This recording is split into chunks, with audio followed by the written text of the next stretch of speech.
Hello and a warm welcome to another episode of the Funky Flywheels show. I'm your host Björn, and today I'm thrilled to bring you a conversation about how to build a founder-led go-to-market machine that actually works. My guest, Zech, is a serial entrepreneur on his third venture, having previously scaled his company Fiverr to $235 million in revenue before exiting for $600 million. With Weflow, he's creating something remarkable. Complete pipeline generation system powered by just 2 people. What I love about this episode is how technical and honest Janis gets. He shares the exact playbook they've developed from launching the RevOpsLab podcast that becomes a major industry resource to their sophisticated LinkedIn strategy, generating millions of views, to the detailed nurturing system that tracks behavior and converts prospects at the perfect moment. The big lesson? Most startups fail by doing too many channels poorly instead of mastering one completely. It's not about finding shortcuts, but committing to the detailed work that others aren't willing to do. Whether you're a founder, marketing leader, or RevOps professional, you'll walk away with actionable insights you can implement immediately. Let's dive in with Janis from Weflow. Welcome. Hey Björn, how are you? Fine. So it's such a pleasure to have you here again, and it's such a great topic. So we kind of the working title was founder-led go-to-market, and I'm super curious to dive into more detail about how you managed primarily inbound-led and mastered it to basically get the acceleration for Weflow. But before we dive into the content of today, let us the listeners who don't know you yet. Happy to give some context about you and Weflow. Yeah, nice to meet you. Thanks for having me. I'm Janis. This is my third company. I started company in 2009, which I ran for 8.5 years, scaled that to around 235 million gross revenue, 350 people. And that's where I actually, came up with the idea for Weflow. What we do is we are a revenue AI platform that automates Salesforce data capture and orchestrates workflows to manage your deals, pipeline, and forecasts. And yeah, we work with a lot of great customers in the US and Europe. And yeah, I think we went through different periods of trying out different go-to-market motions. And I think that should be the topic for today. What has worked, what has not worked, really sharing some tactical learnings around how to drive pipeline primarily. So yeah, quite excited about talking to you all about that. Great. And we talked about, so when it comes to acquisition strategies or go-to-market motions, primarily for early stage companies, and happy to add some context about size at that stage of your company. So primarily you, very, very simplified, also documented in my book, Funky Flywheels, is either you have an inbound, whether it's organic, it's paid, it's primarily inbound-led, it's outbound-led, or you have an entirely different motion, kind of PLG self-service motion. If you grow a little bit, it's some rare cases I've seen also including partnerships, but I would say for early stage companies, these are the 3 motions: inbound, outbound, or PLG. But happy to hear your opinion and what you did, what you tried, and at the very end, you doubled down on inbound, as you told. Yeah, so I fully agree, right? Like I think traditionally product-led in the extreme case is actually where the product drives growth, right? So it creates that flywheel where you have a sign up and that sign ups create a, virality. And that is traditionally came from, social apps or gaming apps that perfected that on the consumer side. And then, Loom or Calendly are great examples. But this is really product-led, right? And often these are very narrow use cases, and the products, have a very quick activation to success. So you sign up and you immediately know what to do, and it drives success, and it creates a repetitive loop. And ideally, you also have something to share like a Loom or like a Calendly so that other people know, what you're using, and then get curious, and then, basically that drives growth, right? I'd say if you have that, that's great, right? Like double down on it. Many companies don't have that. And so, with Weflow, we actually thought we have it. So we created this product that made it a lot easier for AEs, CSMs to update Salesforce faster with a spreadsheet-like experience. And the AEs really loved it, and they still like it. But, they drove tons of signups from amazing companies. And so we were basically giving out the product for free and then you could level up. But the reality is AEs or CSMs don't have the credit card to actually pay for it or pay for it significantly.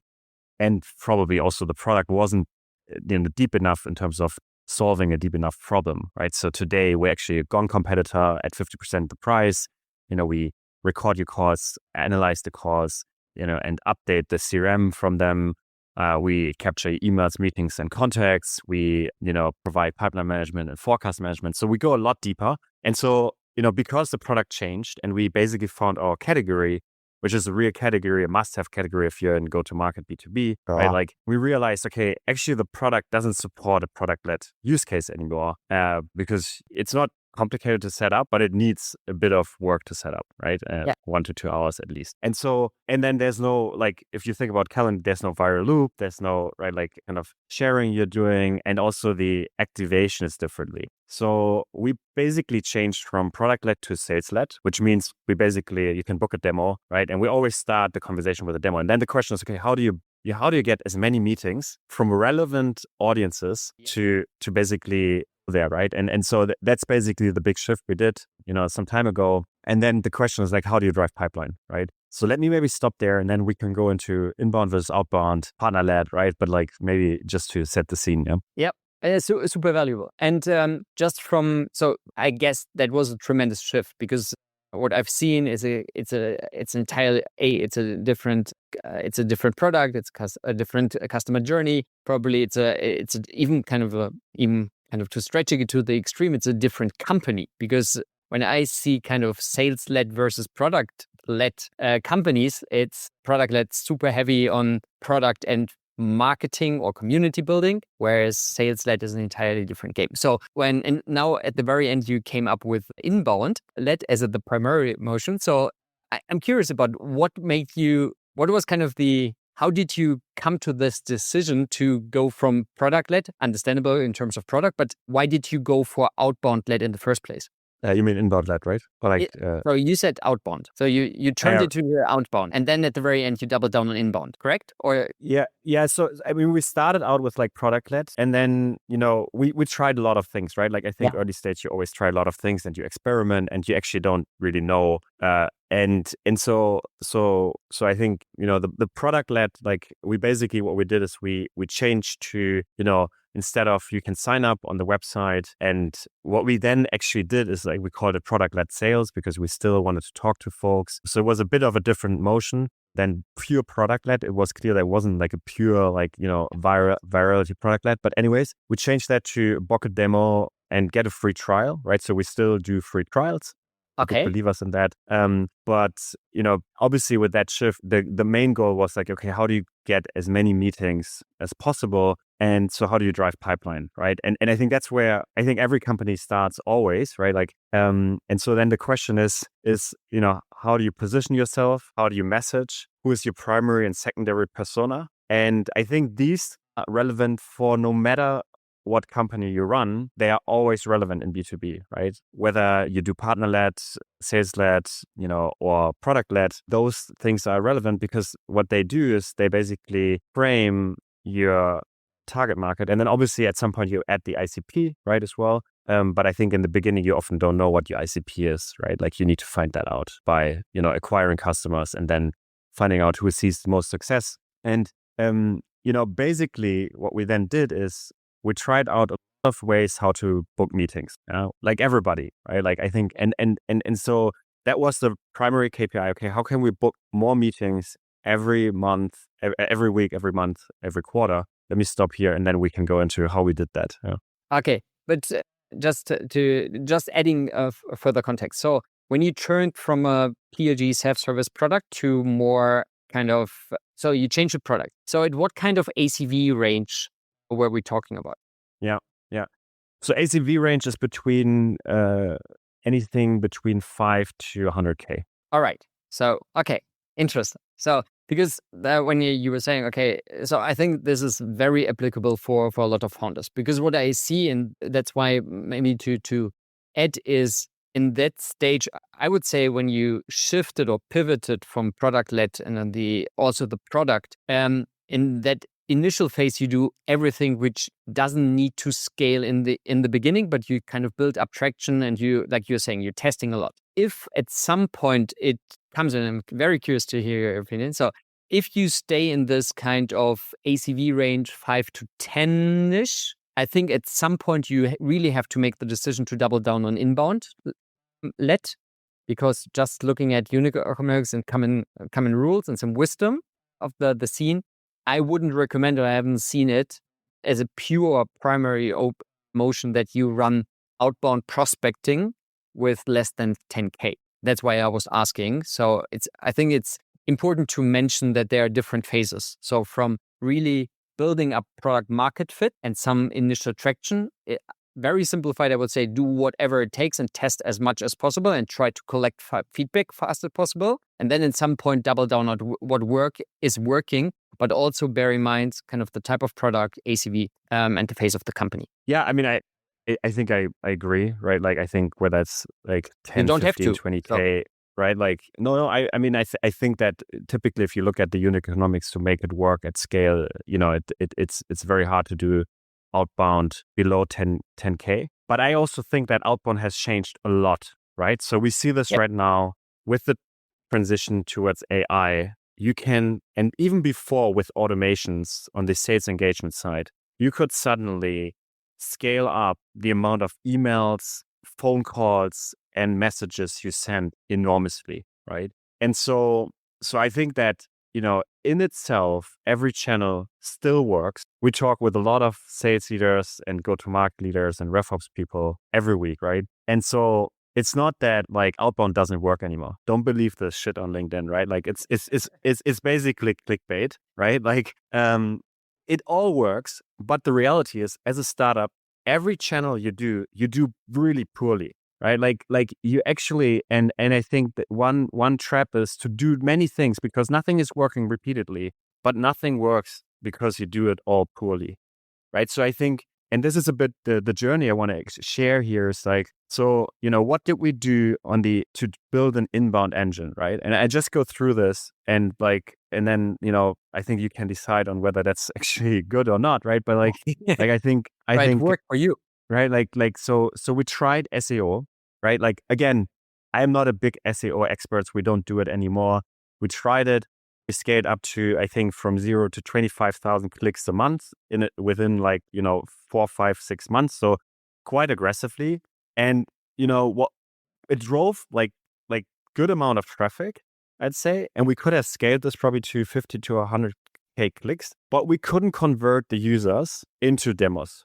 We just didn't we just couldn't do it. And we did, free giveaways, and, we identified them, and we then followed up in the nurturing sequences and stuff like that. And we went for very high intent keywords, but we couldn't convert them. Yeah. Okay. Wow. Interesting. So this was kind of the first learning. Is it possible to do? 100%, right? Like there's enough people who use SEO very successfully. It's obviously changing, with, kind of LLMs and especially chat-based search systems gaining market share. But still, that's basically it has been our experience. Yeah.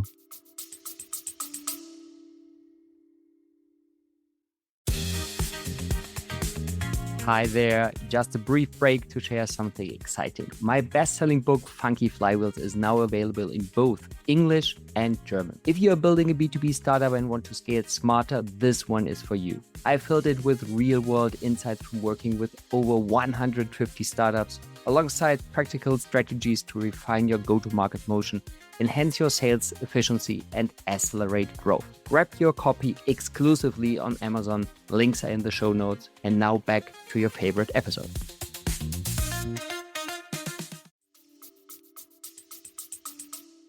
Let me jump in there. So sharing all the wisdom you have.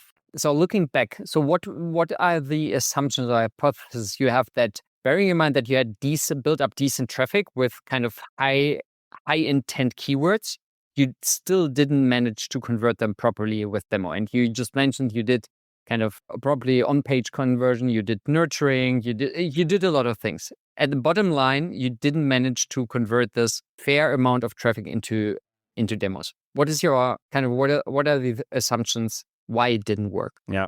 I mean, I think one is like just the funnel statistics, right? So you come to a blog post, you read the blog post, and you have some CTA to either a resource or to, your website. Obviously, the drop off is significantly, right? We promoted ourselves in top of the blog post, everything, right? Like we did listicles. I mean, all the stuff you do, we ranked really well for some, but we still couldn't convert them. I think the reality was also maybe it was premature in terms of how we positioned our company and that we hadn't found our category, right? So that might be the reason for it, right? Like, and this is, I think, the challenge with go-to-market. You draw a conclusion, you say it doesn't work. I still believe it works. I believe we didn't do it well enough, right? Like that's my conclusion here. Yeah. Like, and we just didn't stay at it because obviously you also like you don't do this without investment, and you have opportunity costs to do other things. And 5 to 6 months is adding up to quite a significant investment. So just to put it, and then you either kind of stay, you still have the conviction that it will turn out, or you change, and did then change to and shifted inbound efforts to another domain or some other activities. Yeah. One thing we saw was we basically got inbound requests always from sales ops or revenue operations, mostly, right? So all the demos that were booked was like RevOps, sales ops, and so we basically at some point decide, okay, this is actually our primary audience. And so the question is, how do you get known that primary audience? And so, right, like, and really like what would be valuable to them? And the reality was when you read the blog post, the SEO content is just not great content, right? People don't enjoy reading it. So you basically come to their content. I mean, don't get me wrong, right? Like of course it should be good content, but in most cases it's not very good content, right? So what we did is we said, okay, let's combine demand generation campaigns, right? So Google and LinkedIn on the ads side with organic. And so I'll walk through what we did there, right? So obviously on Google, right? Like we went with a very small budget on like high intent keywords and mostly competitor ads. It still works. It's still very effective. It's very budget efficient. You can do it easily. It's not complicated. Yeah. So we still do that, competitor ads, high intent keywords. You can measure it very well compared to some of the other channels. Certainly something to do, right? Like if you're in a new space, maybe different, but if you're in a space that has some competitors and you can basically, focus on them, just do it, right? That's easy. The second thing we did is... Sorry to add. Sorry. So in my perspective, if you have some, you mentioned kind of competitor and you have some level of market education, which I would totally agree to. It's one pillar, it's kind of demand capturing, you will get some leads. Yeah, exactly. And these are in market accounts often, right, that basically are looking. So you then have to really put a lot of effort in not just the campaigns, but also the landing pages and then also the retargeting layer, right? And so this is, I think, one pillar we've been using. The Great second insight. one is LinkedIn ads, right? Like, and we could speak a lot about Google ads now, right? Like, I mean, this is a big topic, right? Like, I think my point here is like, if you think it doesn't work and you're in you have 3, 4, 5 competitors, like try again and optimize the landing pages more, optimize the campaigns more, make sure that you track it through. And then also the retargeting aspect plays a big role. Yeah. For us, where our audience is, they're on LinkedIn, they're in Slack communities, there's very large Slack communities, and then they are sometimes on Reddit, and they obviously search, right? And they are more and more on LLMs. And are they listening to podcasts? Yeah, I mean, they're also listening to podcasts. So, right, what we did on the organic side is we launched a podcast for a very specific audience. So it's called RevOpsLab. It's one of the largest RevOps podcasts in the world by now. We've released 80 episodes. It's very hard to attribute the success of this.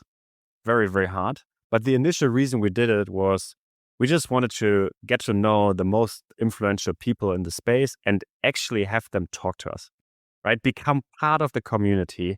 And so my co-founder and I, we host the podcast. We release 1 episode per week.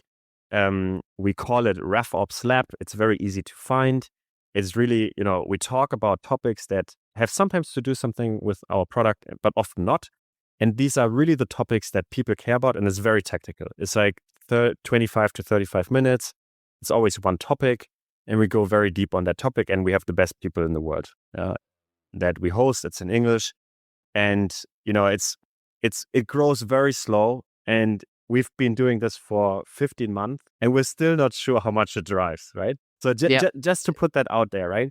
But what we can do is we can use that content to then, repurpose it, clip it on LinkedIn. We associate ourselves with some of the best people in the world. We learn a ton and we build our network, right? And we actually don't use it to pitch. We never pitch people we invite. We feel that's kind of weird, right? Because it's a community, right? Then we sponsored the largest community in the world for RevOps. We hosted meetups to create like, meetups locally, 50, 60 people. The meetup costs were around $1,000 per meetup, right? We did that in London, we did that in Berlin, we did that in Munich. It's a reason to reach out to everybody in RevOps in Berlin and invite them to a meetup, and they really come and they enjoy it a lot, right? So you build your brand. And then we did a lot of LinkedIn. We're still doing a lot of LinkedIn. And then we started building out resources that really matter to those folks. And so you have the podcast, you have kind of community, you have LinkedIn, and you have resources. And so, the biggest challenge is actually LinkedIn, like reach, and then LinkedIn conversion into something to actually, engage the folks further. So what we did is we created a resource hub that hosts the podcast content, that hosts the resources we create, and that also hosts, basically our newsletter.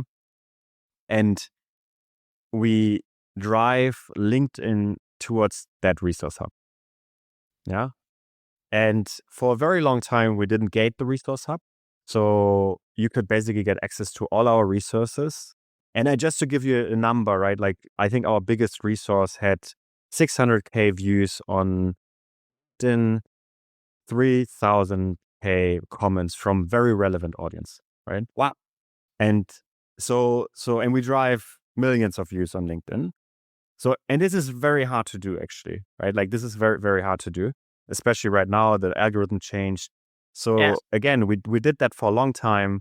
We started, it didn't work. We did it again, and we really found our way of doing it. And then we drive basically the traffic towards the resource hub, always via DMs. So we are on DMs with probably a few thousand folks that are relevant to us, and we share relevant content with them. Okay. All right. And that content leads them to our website. Oh, this is interesting. So basically, you're using DMs as kind of a newsletter on LinkedIn? Yeah, I mean, basically to share resources that then are hosted on our landing pages. So this could be guides, could be cheat sheets, could be, resource hubs. But you are pushing through through DMs, and it's not the kind of classic newsletter, but the rhythm is the same, that you are pushing constantly updated content or to the content hub. Yeah, I mean, you can go to my LinkedIn profile, Janis Zech, right? Just check out the LinkedIn profile, just scroll through, what we've done there. I think it's the easiest to see, right? You just can look at it. I will. And then you can see that a lot of people comment. We then basically, they need to connect with us or with me. And then we share the resources. The resources link to our landing pages, because it's very hard to convert people from LinkedIn to actually capture them. Then since, actually 3 weeks, we ask for one email address to get access to all resources. Okay, so then we have gated. Okay, yeah. Then we started to gate. We've probably now, since we did that, the last 3 weeks, we've probably captured, 3,000 emails. And these are all relevant audience, right? So this is all director, VP, or managers in relevant companies. And then the email, we have a website identification tool, right? So that we know who signs up, and we see the browsing behavior on the entire website. And we've optimized the website in a way that you then explore and understand what we do. And then, and then we basically run micro campaigns against that. So we see that they, for example, then visit our conversation intelligence or forecasting or activity capture pages. We see that they take a product tour. We see that they go to pricing, and then we basically put them into a automated or not automated sequence that then runs basically nurturing or soft nurturing or hard outbound. Yeah. And this is a bit I think, all-bound idea, right? So it's called signal-based outbound, all-bound, however you want to call it, right? Yeah. But it only works if you have a strong inbound engine that essentially, gives you the signals so you understand what they do and you need the capabilities to do it, right? So what I just said, right? Like all this, right? Like when you start on LinkedIn, right? The first question is like, should I post on my company page or should I post on my personal page, right? And then you start posting your personal page and nothing happens. And then you get some comments and some likes and you ask yourself, okay, but why the heck should they actually even come to our page, right? And then what should I even do with it, right? So this is basically, I think, kind of what I mean with every channel can work. You just have to do it really, really well. And like and usually the really well means it's a lot more complicated than it looks from the outside, right? Because I think most people don't know that we have the layer underneath to capture and convert, right? And the capturing then goes into the retargeting layer, right? So we have a retargeting frequency on LinkedIn of like 10 to 12, right? And then the question is, what do you show them? What's the messaging? How do you talk about it? Similar to the code layer on LinkedIn. So, to recap, right? We basically have the kind of awareness channels that drive, into kind of retention channels, or like, okay, I know there's Weflow, right? I know there's Janis, then I know there's Weflow, then I know that like what Weflow does. And then I realize, okay, it might be relevant to me, right? So for example, when I send somebody a resource on LinkedIn, I share the link, say, hey, nice to meet you. It's the link you request, like here's the resource you requested. By the way, are you interested in a Salesforce data capture cheat sheet, right? If they say, yes, I know they use Salesforce, right? Like, and then I write back, okay, here's the Salesforce data capture cheat sheet, right? Another link to the website. They visit the website again. Yes, if you ever look for a Gong or Clario alternative at 50% the cost, I'd love to show you Weflow, in brackets, product tours. It's a soft pitch, right? Nobody's but it's but you cool. already created like value to them and they love it, right? And it's really good quality content, right? So the cheat sheets, they take a few hours to create. We create them ourselves. It's not some bad content that, somebody did outsourced, but it's really high quality content. And then in the cheat sheets, sometimes we also link to other cheat sheets. So it's like a whole web of stuff we do to create, basically that traffic and convert that traffic over time. Nice. So to just add a little bit more crunch to the bone. So to pull this off, when we look at your go-to-market team, so about what kind of rough size and roles are we talking? You're smiling. Yeah, okay. I mean, we're like 2 people, so I'm one of them. Including you or additionally to you? Yeah, so it's one and me, plus all the ads, plus all the like website.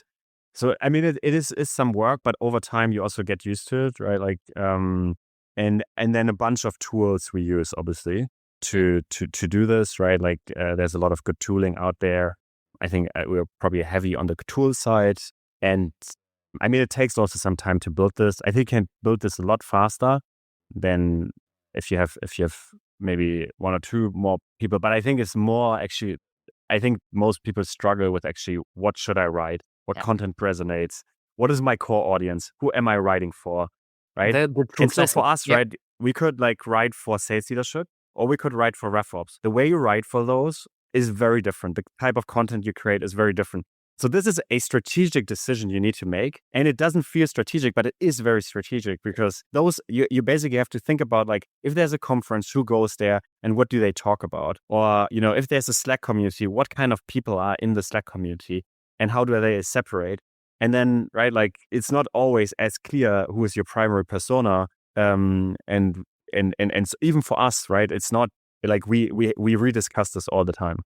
Nice. So last question before we come to the favorite ending one. You say this is kind of the primary motion to drive pipeline. So kind of, are you doing, so what is roughly the percentage of inbound led to your pipeline? Is it kind of 80, 90%, or is it 100%, just given, or less, just to get an idea where's the pipeline coming through channels or motions? Yeah, I mean, right now it's like pretty much all we do, and we really doubled down on it. And I think if you want to amplify this, I think the next step for us is amplify it with like more high quality outbound, right? So basically use all the inbound signals to do a high quality outbound orchestration in a way that you do it not with like a list, but based on the inbound signals you're getting.